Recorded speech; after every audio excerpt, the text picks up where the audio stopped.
Breaking news देता हूँ। बाजवा साहब किस वक्त इन हुआ है सारी गेम? लेकिन आज मैं आपको एक ब्रेकिंग न्यूज़ देता हूँ। इमरान खान साहब की जनरल बाजवा साहब से ज़िंदगी में सबसे पहली मुलाकात मेरे थ्रू हुई। ठीक। और ये जून 2017 में हम नथिया गली थे। ठीक। और मैंने इन्हें कहा कि आज आपकी एक मुलाकात है। ठीक। क्योंकि मुझे पता था कि ये इतने एक्साइटेड हो जाएंगे कि ये 10-12 लोगों को बता देंगे और बात जो है वो निकल जाएगी। मैंने आई ड्रोव फ्रॉम नथिया गली टू पिंडी। ठीक। और इनको पिछली सीट पे बिठाया ताकि इनको कोई देखे भी ना। ठीक। ठीक है। और हम पिंडी आए तो मैंने कहते तुम मुझे लेके कहाँ जा रहे हो? मैंने कहा आप आज बाजा साहब से मिलते। ठीक है। और ये कहाँ पे मुलाकात हुई? उनके ससुर के घर पे, जनरल एजाज साहब के घर पे। जनरल एजाज अमजद साहब के घर पे। ठीक। और वहाँ पे कौन? और वही बाजा साहब बाद में इनके इतने बुरे बन गए।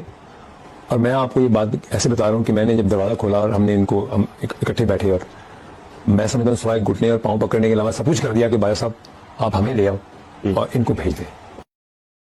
इमरान खान को क्यों लाया गया? अब मैं आपके सामने एक सच्चाई जिसकी कोई तरदीद नहीं कर सकता वो मैं लेके आता हूं आपके सामने।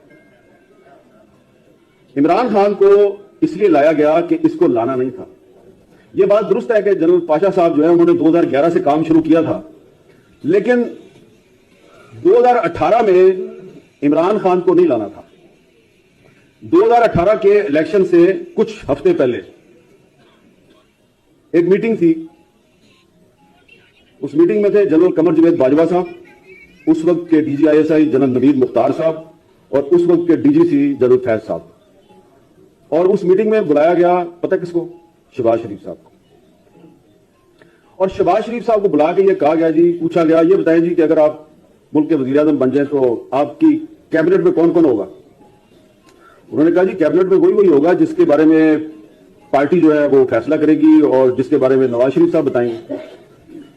उन्होंने कहा अच्छा आपका जो वजीर खजाना और वजीर खारजा वो कौन होगा? उन्होंने कहा जी पार्टी फैसला करेगी और नवाज शरीफ साहब बताएंगे। उन्होंने कहा अच्छा ये बताएं कि अगर हम आपको ये कहें कि आपने हर काम नवाज शरीफ से पूछ के नहीं करना तो ये कैसा रहेगा? तो उन्होंने बड़े तरीके सलीके से कहा जी कि देखें मैं तो मेरी बड़ी एक ओपन पोजीशन है, मैं तो एस्टेब्लिशमेंट से लड़ाई का हामी नहीं हूं और ये मैं कुछ छुपा के तो बात करता नहीं, लेकिन देखें मेरी पार्टी के लीडर नवाज शरीफ साहब हैं तो आखिरी फैसला तो वही करेंगे और पार्टी करेगी। आप मुझसे ये तवक्को ना करें कि मैं नवाज शरीफ साहब जो है उनके खिलाफ जाऊंगा। जनाब वो बड़ी लंबी मीटिंग थी और मीटिंग का अख्ताम जो है वो ये हुआ कि शहबाज शरीफ साहब ने उनको कह दिया जी कि अगर आप ये समझते हैं कि आप मुझे वजीर आजम बनाएंगे और वजीर आजम बनने के लिए मैं अपने भाई का साथ छोड़ दूंगा तो ये मैं आपके साथ झूठ नहीं बोलूंगा, मैंने ऐसा नहीं करना। को लाइव कवरेज के लिए इलेक्शन के इंतजार के लिए बैठे हैं हमारे साथ।